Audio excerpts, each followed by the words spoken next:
readiness.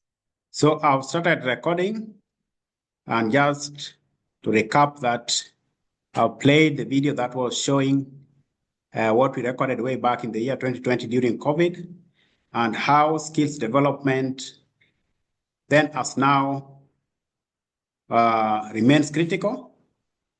And we were talking about the fourth industrial revolution during that time, but now the world is talking of the fifth industrial revolution. In the year 2020, we didn't have ChatGPT. ChatGPT came, a product of generative artificial intelligence came in the year 2022, towards the end of the year 2022. So the world has changed drastically, especially in the way we acquire knowledge and the speed at which what we call the knowledge doubling curve changes. The period has been reduced drastically, and it used to take years, for example, 100 years in the 1900s for knowledge to double. And if you have been following this series, you have been emphasizing that by the end of the Second World War, knowledge needed only 25 years to double. By the year 2017, it was estimated that knowledge was taking a year to double. But come generative AI, now knowledge, you'll agree with me, is taking much less than a year to double. And it will be a matter of days for knowledge to double. So what will you do with that abundance of knowledge? That is the question. And how are you going to survive in this new world, which is decimating some decimating some jobs and creating new ones? So you can see that it calls for what we call adaptive resilience among the youth, especially because the youth still have longer time to be in the active working age. And that is what we call adaptitude. Nowadays, it is not just about aptitude.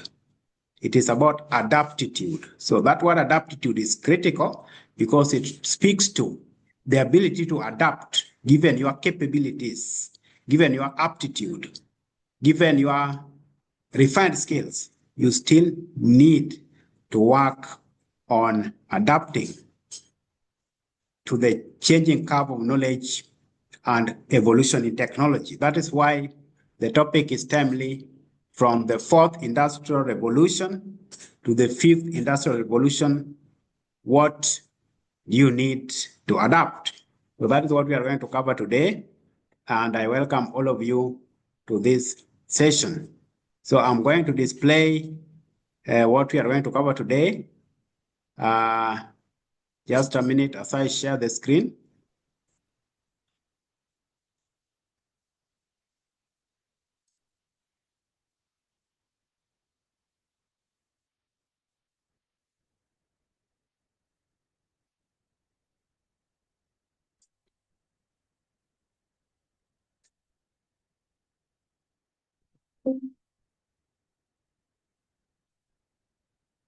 So please let me know if you can see on the screen what is displayed on your side. If you can see the 65th IB Youth Talent and Career Fair. If you can see the same, then I can proceed. So just by sound feedback, if you can see, any of you can tell me. You can see the live audience here, can see very well. We are also projecting here and also interacting live. So I see Jared is saying, yes, it is visible. So we shall proceed.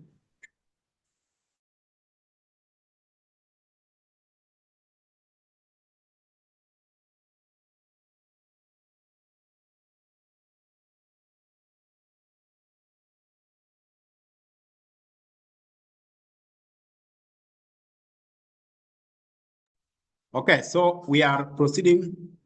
So this is the 65th IBD Youth Talent and Career Fair. And some of you may be asking, why 65th? It is because I started organizing these Youth Talent and Career Fairs way back in the year 2019. And as much as possible, I tried to make it a monthly forum.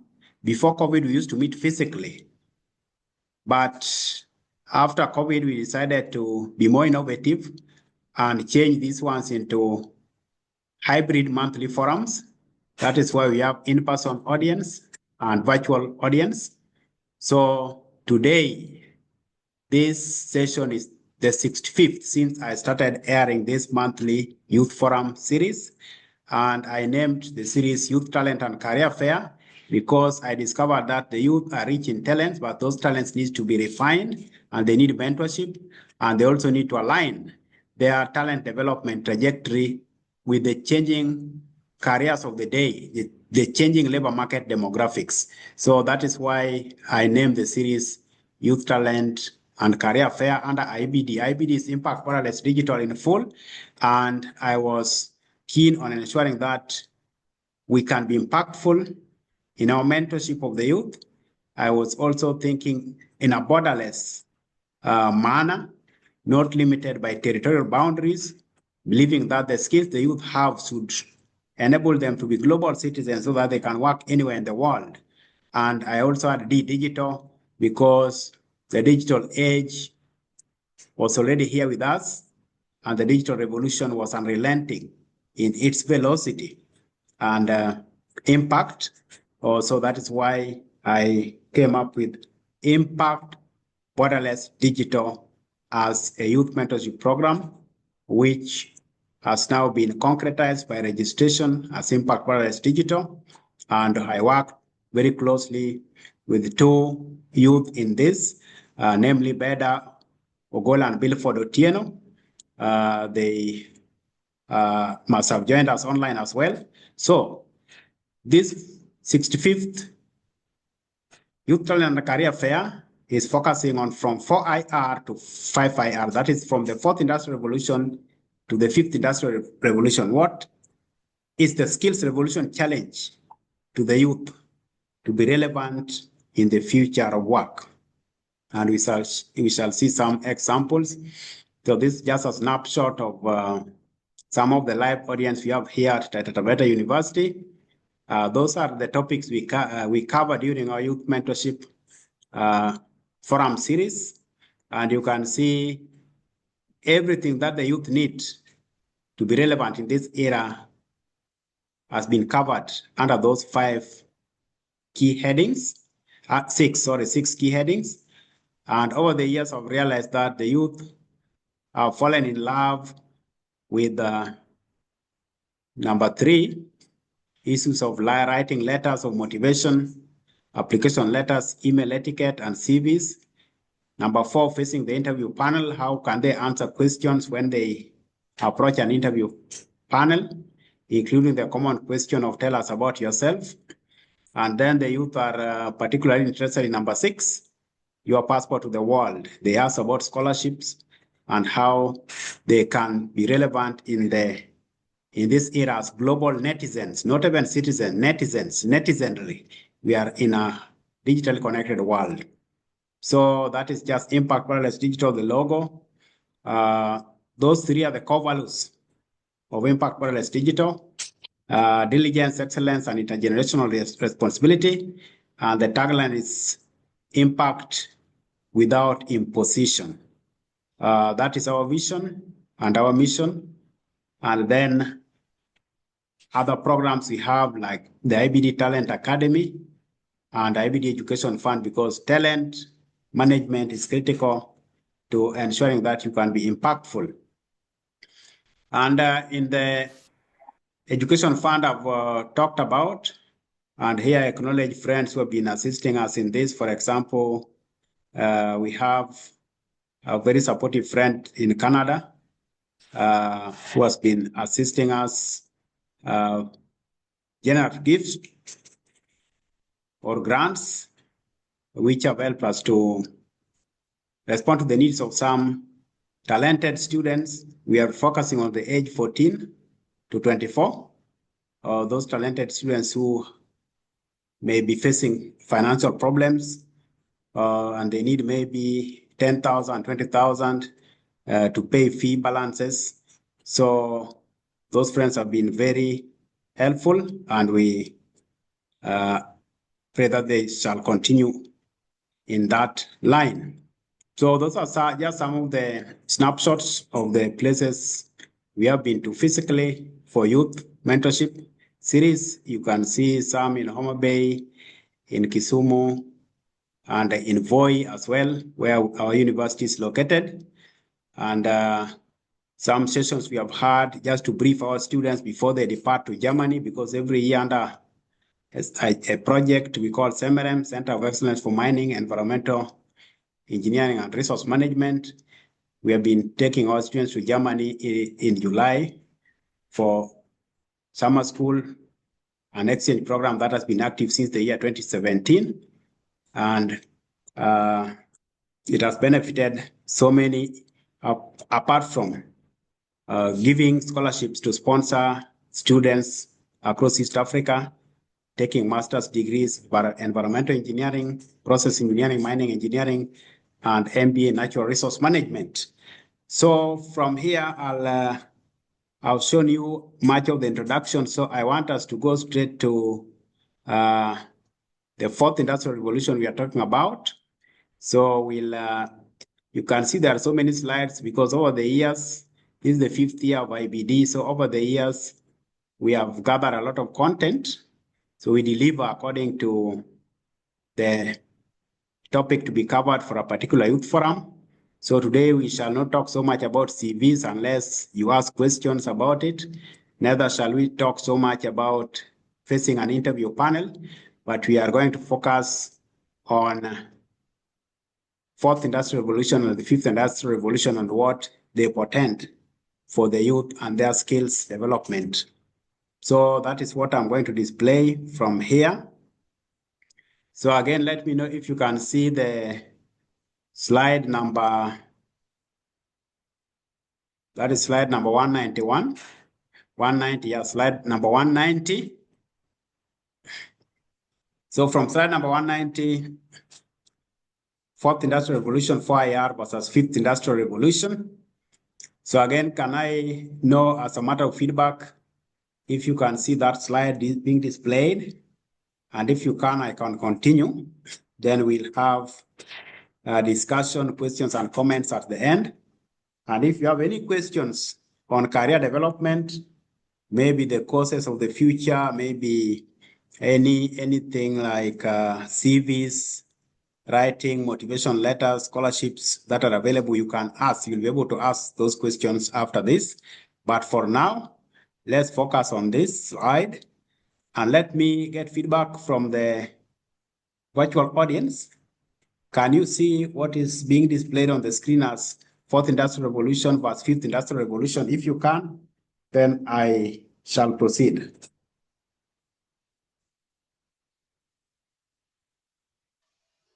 Yes, we can see. Okay, thank you. So we shall proceed. So look at the aspect we are comparing. So the core focus of the fourth industrial revolution was on automation, digitalization, and smart technologies. And just to give you some background, we had what we call agrarian revolution, which you have read if you have been a history student. And that was mainly agriculture and how we came up with tools to assist in agricultural production, the agrarian revolution. Then we had industrial revolution. The first one saw the invention of the steam engine, and that was what we refer to as the first industrial revolution. Then we had what we refer to as second industrial revolution, and here we associate with electricity, and electricity assisted in what we call mass manufacturing. So imagine without electricity, you will not do much in terms of value addition manufacturing products, but with electricity now, humans were able to mass produce products for daily consumption. Then the third phase of this revolution, or the third wave of this industrial revolution came with computers. So when humans invented computers, and now you're able to accelerate calculations, modeling, design. We came to baptize that the third industrial revolution. So it is very much related to computer age and ICT-enabled services. Then, in Hanover, Germany, we came up with the concept of smart factories for smart manufacturing. So it was so much about automation, robots, making industrial processes very efficient and connected devices, hence the Internet of Things. And that is what we refer to as the fourth industrial revolution. And it is still relatively new. And this is what we refer to as Industry 4.0. So you may find it written as Industry 4.0 or 4IR, Fourth Industrial Revolution. But now the world has introduced another phase that we refer to as the Fifth Industrial Revolution. And that is 5IR. What is it about? Now we are saying, let's not focus so much on what machines can do, on what robots can do, on what digitalization can do in terms of enhancing efficiencies. But let's think of humans. We also have labor rights for human beings. We also have what humans can do much better than machines. For example, when it comes to empathy, when it comes to creativity, complex thinking, handling emotional issues, which are very complex, social and ethical issues are very complex. So in the fifth industrial revolution, we are saying human-machine collaboration is key. So it is not about robots, but cobots, that is collaborative robots. In engineering, we are not talking of just machines doing the work. We are talking of how can machines collaborate with human beings to deliver better and to be focused on sustainability. And I've always been citing this example just right here in Kenya, drawn from Malindi. I told you about summer schools, which we hold at Taita Taveta University to expose our students and staff. And during COVID, we could not take them to Germany, so we had local summer schools in Kenya. And we visited Malindi salt mining project, and I was impressed. What I was keen to note during that time, that was way back in the year 2021, was that there were some assignments or roles which were reserved for people to do, despite having machines that could do the same faster. So the company was deliberate in ensuring that the roles were divided very clearly so that people, their right to labor was recognized. And so it was a model of human to machine matching or human to machine collaboration. So there are activities that they reserve that they have to give the locals an opportunity to work there. But again, if you look at it keenly, there are activities that humans can do at a slower pace, but the end product is more sustainable. If you look at the big picture, and the end product is more rewarding, and the end product speaks to making lives and livelihoods much better. So that is a form of human to machine matching. So that's why we are saying that even in the mining sector, as we talk of automation, large-scale mining, let's also think what can we spare for people to do, for their local community to do in the mining sector. So even in the mining sector, we'll have more and more needs of experts who can model and come up with optimal ratios for human to machine collaboration. What ratio of the assignment should be reserved for machines and what ratio should be reserved for human beings, and how do you arrive at that ratio? That requires some good amount of insight and higher education. And that is why higher education is becoming more and more relevant in this era. So if you are comfortable with a certificate or a diploma level education, you are now being challenged as a youth that think of upgrading that to degree level and postgraduate degree level so that you can sharpen your usefulness with research focused inquiry, and that will help you to be better, to have better impact on society, even if it is Tibet again, don't just do routine things that people have always done. Also ask yourself, how can I do it in a more innovative way? Those who transform the world do not ask what. They go further than what and ask, what if? And they do not ask why. They go further than that and ask, why not? Why can't it not be done in a better way? So you are being challenged that it is not about formal education, it is about lifelong skills development. And that is what will make you well adapted, or the adaptitude you need to cultivate for the fifth industrial revolution and the subsequent industrial revolution that the world shall welcome. So let's look at technological drivers. You can see in fourth industrial revolution, we have AI, Internet of Things, robotics, and big data. Fifth, now we are talking about emotional intelligence, personalization, and green technologies for sustainability. So personalization there is very important, because when you say a solution has been personalized, it means you have studied the user and you can give the user what they prefer. So you don't give blanket solutions, but you study the user so that if you are a professor of chemistry and your Google search has been around some keywords in chemistry, then when you search for answers, there should be a bias towards chemistry-oriented solutions and innovations, because that is what will make sense to you. That is a kind of personalization.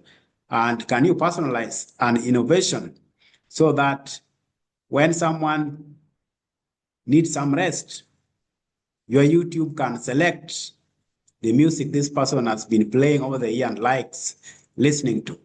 So that level of personalization is responsive to the needs and emotional needs of a person, hence emotional intelligence, empathy, and we talk of green technologies for sustainability. Leave alone what the new directive in the US by Donald Trump could herald for the world. Still, as one fellow lecturer here at Taita Taveta University commented, that green energy is the new normal. Then human role, primarily automation driven in the fourth industrial revolution, reducing direct human involvement in the process. But if you follow the Malindi example I shared, Malindi salt mining example, then you can see that we are right on the way to enhancing human creativity and emotional intelligence alongside technology. So technology is now an ally, not going to replace us.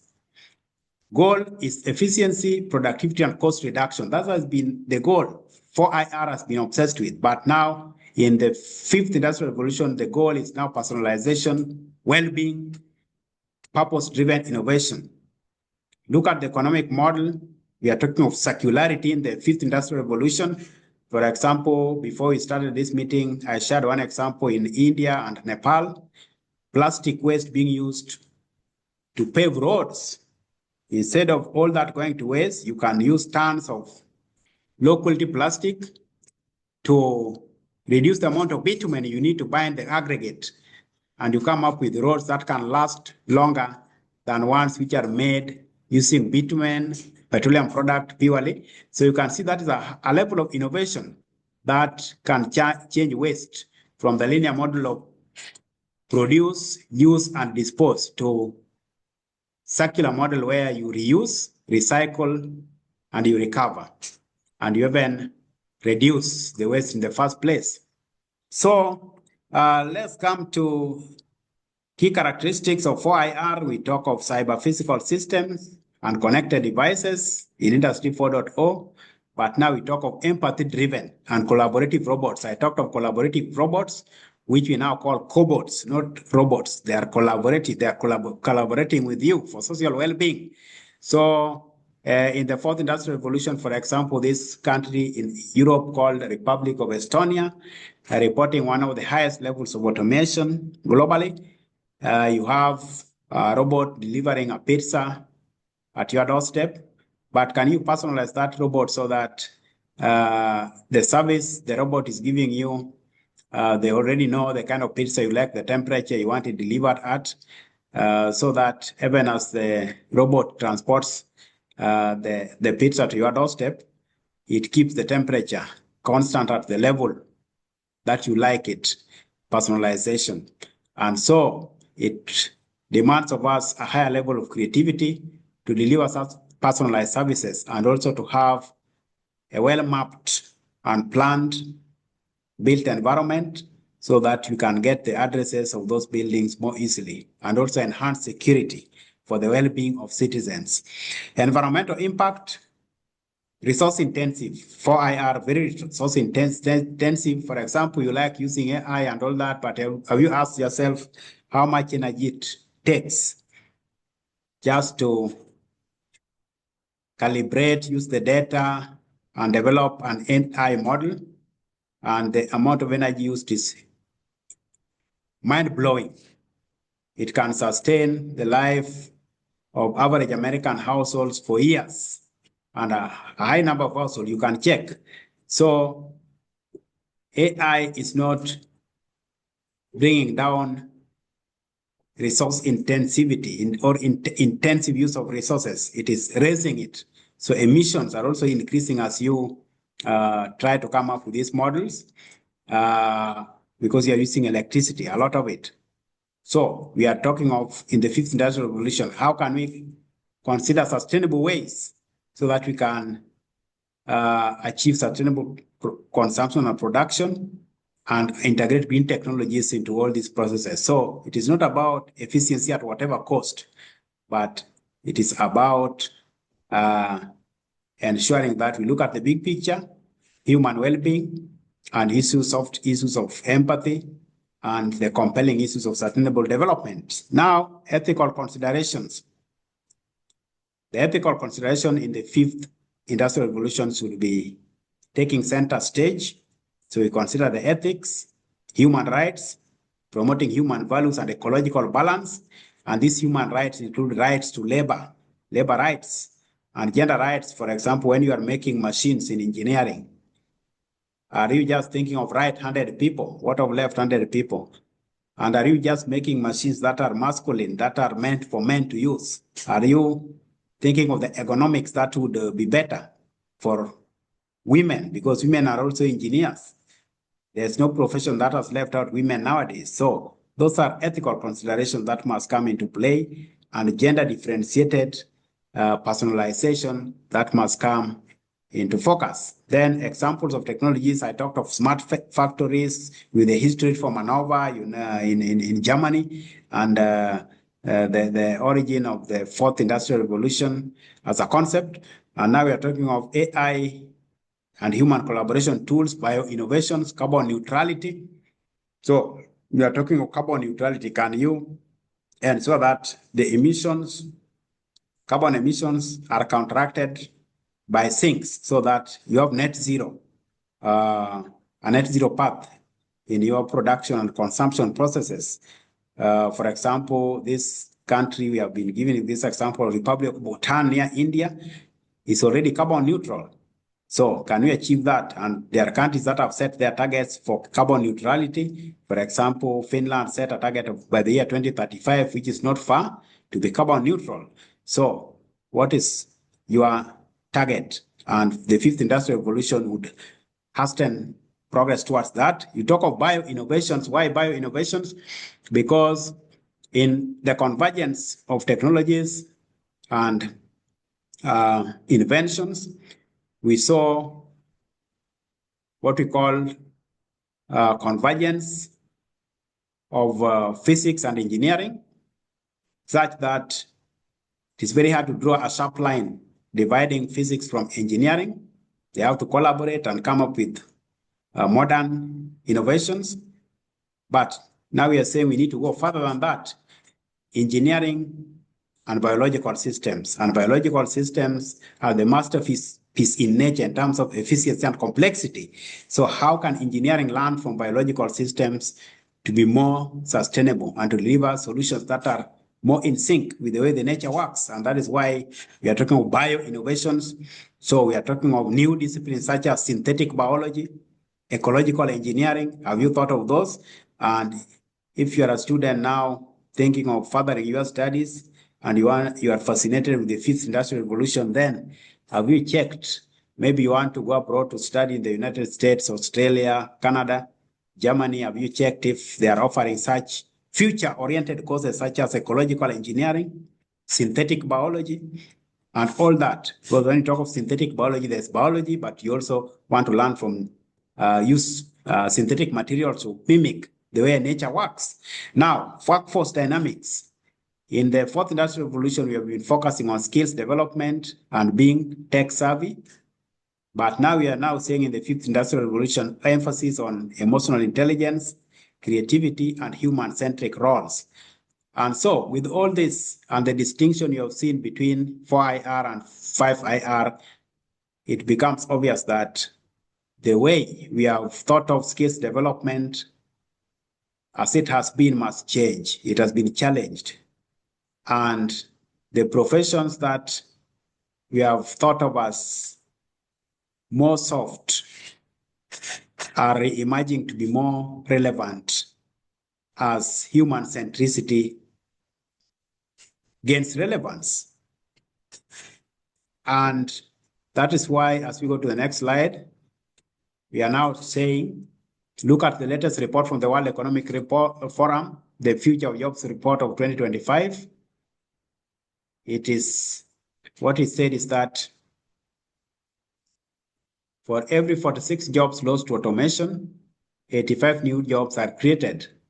So if you think of automation as being bad for jobs, you can be challenged by this statement and this finding that for every 46 jobs lost to automation, we have 85 new jobs created. The question is, who will take up these new jobs?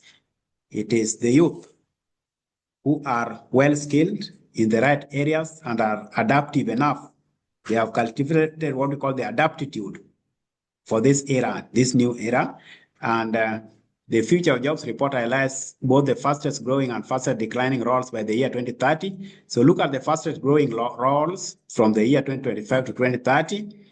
Now, technology-oriented roles, think of big data specialists, AI and machine learning specialists, and software developers, topping the list.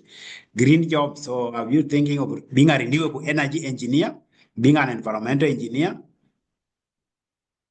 And then healthcare and education, still very relevant. Nursing, still very relevant. And when you talk of nursing, including elder care, because people are living longer in the world today, so it is not just about childcare, it is also about elder care. And university teachers, so teachers are also gaining relevance as we have aging populations with increasing demands for knowledge, educational demands, and innovative ways of teaching are gaining relevance. So if you are in education, don't be discouraged. And if you are in healthcare, don't be discouraged. Those are cool areas to be in, as emotional intelligence, human creativity, human touch become more and more relevant in the fifth industrial revolution, with machines and technology as our collaborators, not our eliminators. As it has been said, that technology is not an absolute friend, neither is it an absolute enemy, but I refer to technology as a frenemy. It is both a friend and an enemy, depending on how you use it. Let it not be your master, but your collaborator. There are fast declining roles. So if you are thinking of clerical roles, you want to acquire more skills in data entry, bank tellers, administrative assistants. Those are highly endangered jobs in the world we are in today. You have seen chatbots taking over. When you are shopping online, most of the time you find it's not a human being helping you with the shopping, but just some machine, some chatbot somewhere, reading what you are writing and giving you answers. So if you are still fascinated with being an administrative assistant, a data entry clerk, a bank teller, think twice. If you are so proud of your manual precision roles, manual dexterity in printing works, painting, think of how you can upgrade your skills so that technology can be an enhancer. Just to give a recent example, I wanted to give my gate a new face in the rural area by painting it. Now I was asking those who have been painting over the years which paints would be suitable here, but I was not satisfied. So what I did, I just took a photo of the surrounding where the gate is and asked AI, the premium AI, that is ChatGPT 401. I uploaded the image and asked it, please get for me the best color combination to paint this gate. And I want it to communicate a lively home, a warm home, a welcoming home. And then in less than a minute, I got very good suggestions and why, also justifying why I should use some colors there. And then it even took notice of the soil type there, the red soil, and why you need such kind of color. And then when that color was given to the person supplying the paint, and nowadays they can customize the paints, computer-aided customization of paints. They were able to mix and get the paints that were suggested by ChatGPT. And the outcome was so wonderful that the painter, the person who has been painting for years, also learned a big lesson. But learning that big lesson, not from me as a fine artist, but from me as a person who can use technology innovatively.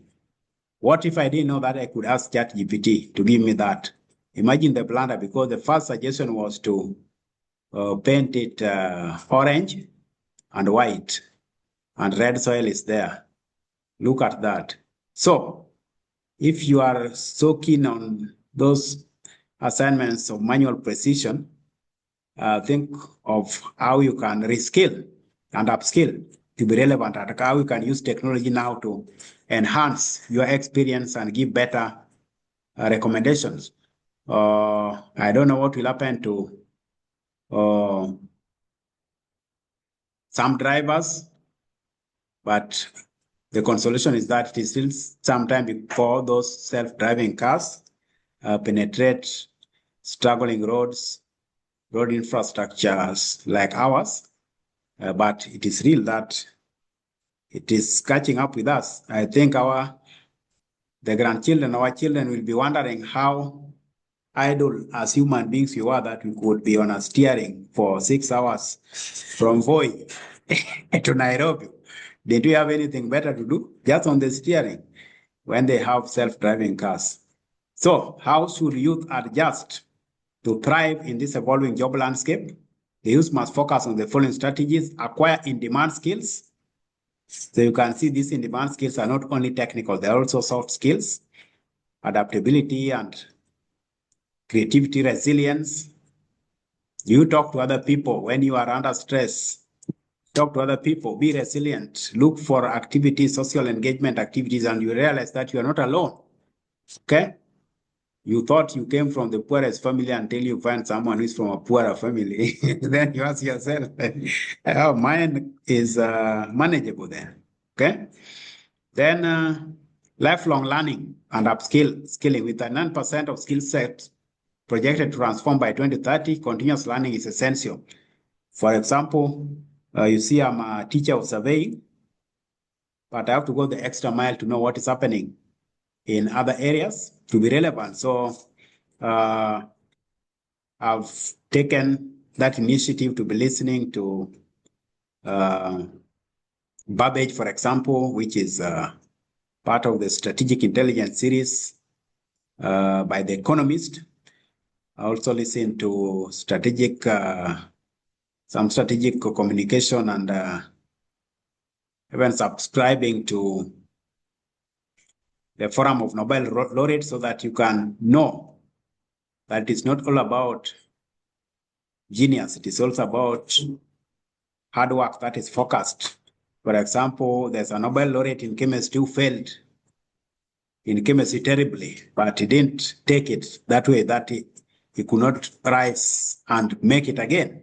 And he finally became a Nobel laureate in chemistry by saying, no, failure is just a challenge for me to work hard at this subject and rise.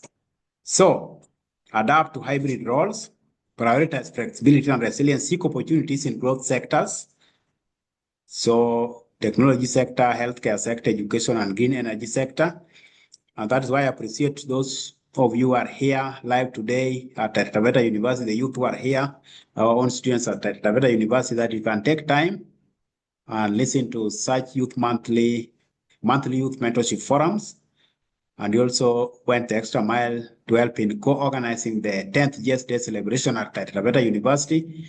The skills you acquired are priceless, and they will help you to adapt better to the workplace. It won't unto you if you are going to graduate without having participated in organizing an event, because you'll have what I call cliff edge experience when you enter industry. Why? Because if you participate in co-organizing these events, you learn emotional intelligence. You learn how to be disappointed and to rise above disappointment. Because you'll find you're booked a hall, for example, and you are very happy that you are going to have the hall. Then on the very day, you get communication from the top management that we have another more important meeting, so you cannot use that room. What will you do? Will you cry? No. And you have visitors who have come to listen to you. You have invited these guests from the county, government, national government. So you quickly become adaptable. And even as you plan your plan B, it happened for one of the GS days we were organizing, and we have to use plan B for another conference room. So those are things you have to learn early. And you also have to learn how to plan and invite important people for your events. Some of you think that you can just invite anyone a week's notice. Then you realize, oh, for some people you need 6 months notice. And those are things that you learn. And the 4 years or 5 or 6 years at university should enable you to handle so many of such challenges, so when you enter the job market, you will not be surprised. And then your bosses are, as a norm, much older than you and much more experienced than you. What happens with them? They forget. They forget that they were like you when they were young. So they give you tough assignments, and they don't give so much explanation, not because they are callous, not because they are very bad people. It is because over time, they have forgotten how they used to be. They have forgotten that they used to be young and they needed much more guidance.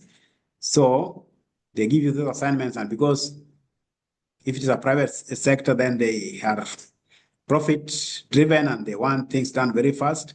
So they may give you an assignment, and you don't ask questions. They take it for granted that you have understood. So if you have not learned the skills of negotiation, asking for further explanations, then you'll not fit into the work environment so easily.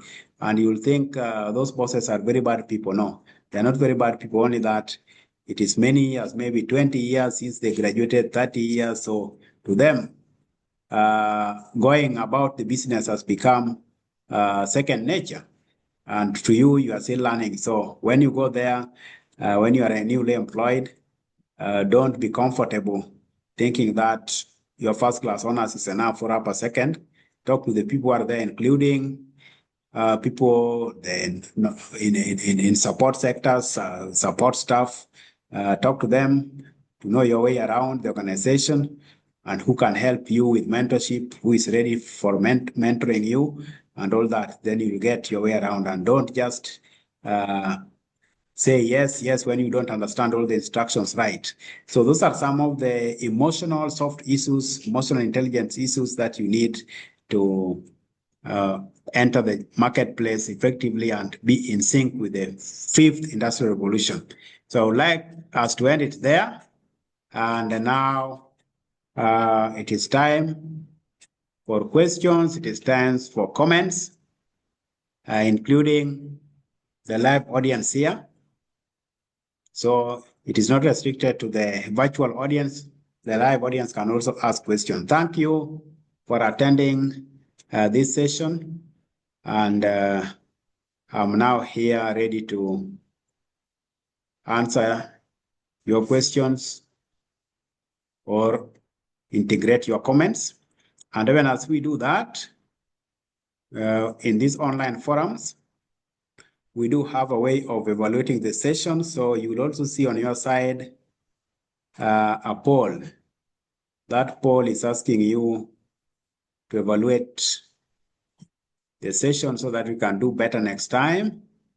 So you have a chance of evaluating anonymously. It is anonymous evaluation, but it goes a long way in enabling us to make the delivery of this Youth Monthly Mentorship Series better.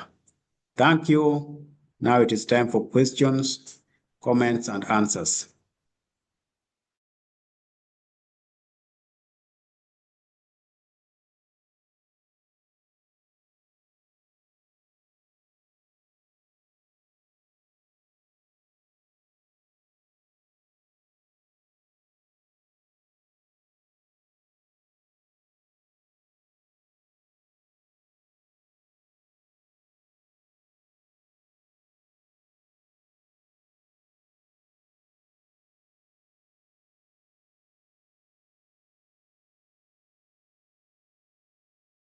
All right, all right. Thank you so much, Sir Nation, for such an insightful event. On this, also, I would like to recognize my friend before I talk anything. My friend Ojo Orelua. Can you hear me? Ojo Orelua.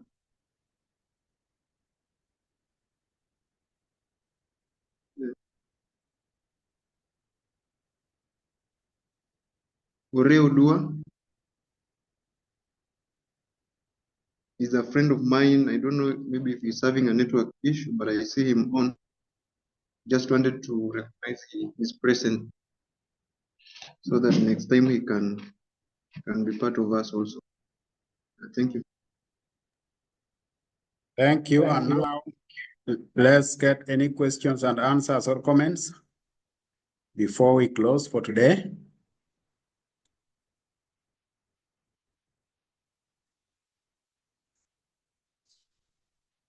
Including from the live audience here.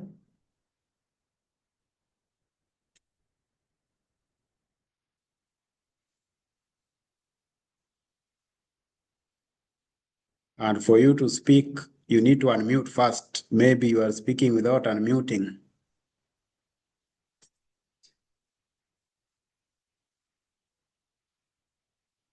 And Dixon is also here with us. If you can just greet the audience and wrap up.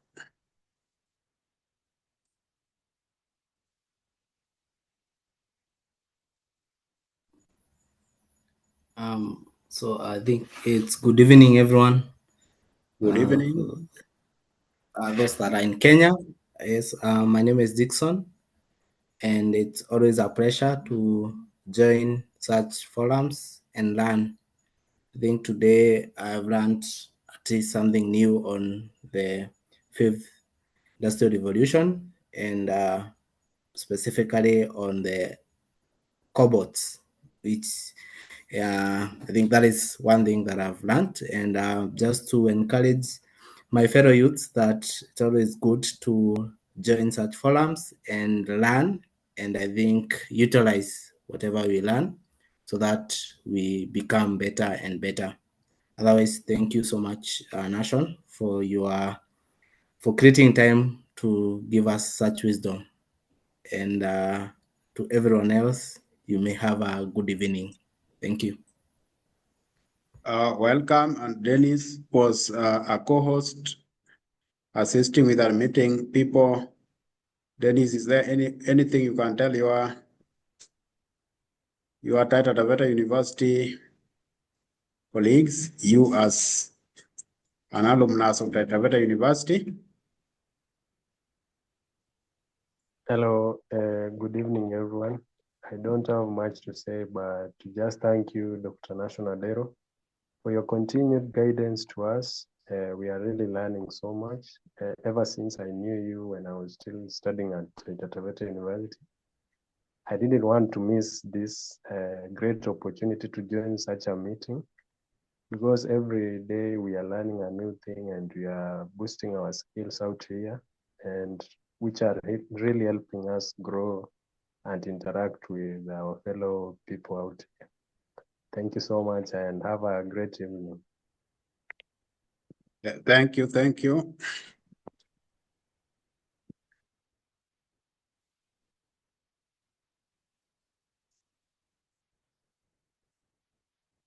So far, so good. I can see we are joined by a high number of participants. If you combine the live participants and the virtual participants, and also happy to know that you don't have any questions even on CVs and interview questions.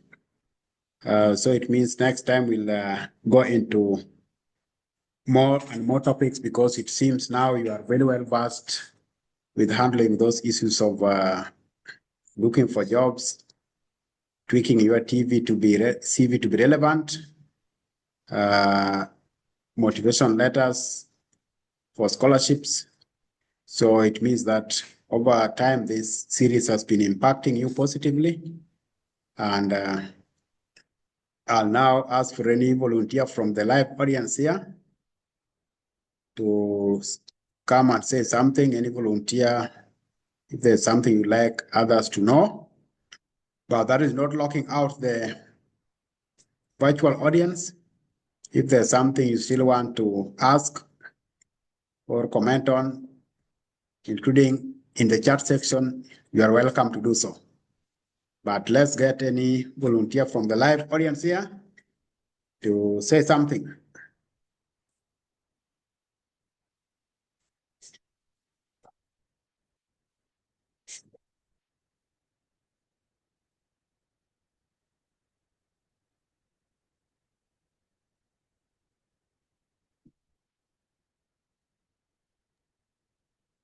Good evening.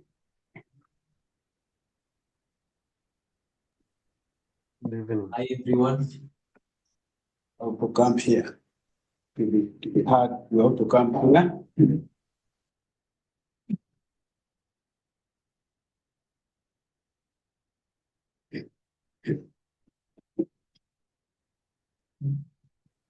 Okay, is anyone speaking else to ask a question? So you can talk. Hi everyone. I hope I'm audible enough. I think what I've basically learned from the transitioning of the fourth industrial revolution to the fifth is that the knowledge is quite vast, and it only takes a tangle of a person to spark that curiosity inside him, because you can literally learn a lot of things by asking yourself why.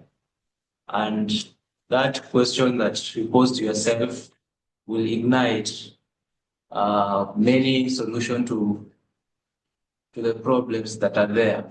Because technically speaking, that the world we are in, it is an AI-driven world. And for the past few decades, there has been a tremendous change, and we need to embrace it, because change is very inevitable. And talking of the example that you have been given by our co-host, from using the AI to leverage your expertise, like in the painting, in the driving, in the health sectors. So you can pose a lot of questions that can help you level up and upscale and come up with sustainable ways.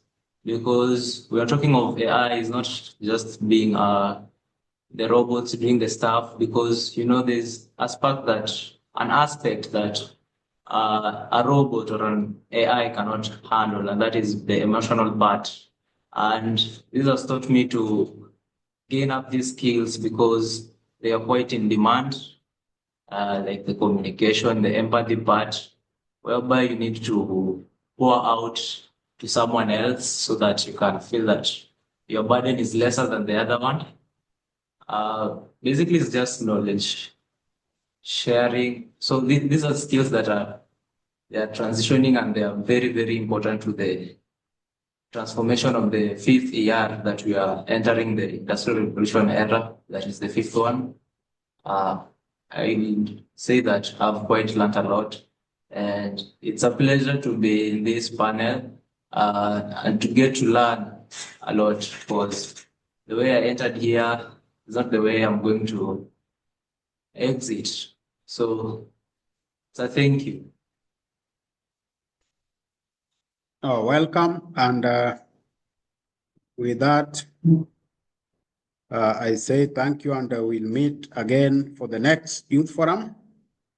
So for now, once you have completed the questionnaire, the training evaluation, you can leave at your own pleasure. Thank you.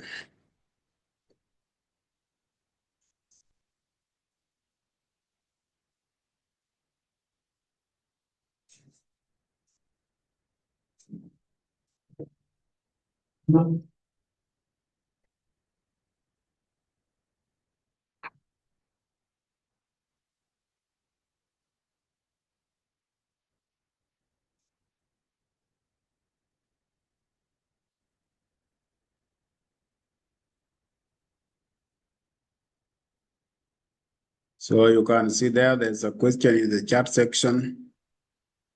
Brian Ongoro is saying he's a mechanical engineering student and he needs help for now. He can prepare for the shift towards 4IR as a mechanical engineering student.